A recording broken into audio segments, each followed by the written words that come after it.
नमस्कार. महादेवाचं पूजन मनुष्याला सदा सर्वदा करायला सांगितलेलं आहे. शिवपूजनाचं अनन्यसाधारण महत्त्व आहे. शिवपुराणामध्ये आणि अन्य ग्रंथांमध्ये सुद्धा शिवपूजेचं काय फळ मिळतं हे स्वतंत्र असं दिलेलंच आहे. आपण श्रावणामध्ये शिवपूजन करतोच, पण विशेष करून आषाढ मासामध्ये सुद्धा आपल्याला शिवपूजन करायला सांगितलेलं आहे. त्याकरता धर्मशास्त्रामध्ये एक वचन आलेलं आहे, आषाढे मासी भूतायाम शिवम संपूज्य मानवः सर्व पाप विनिर्मुक्त शिवलोके महीयते.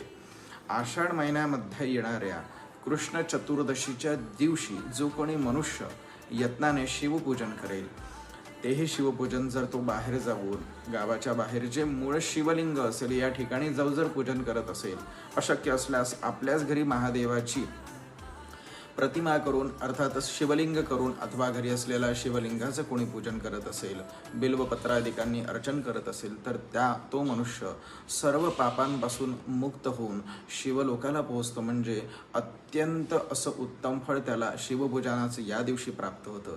म्हणून सर्वांनी या दिवशी नक्कीच शिवपूजन करावं. नमस्कार.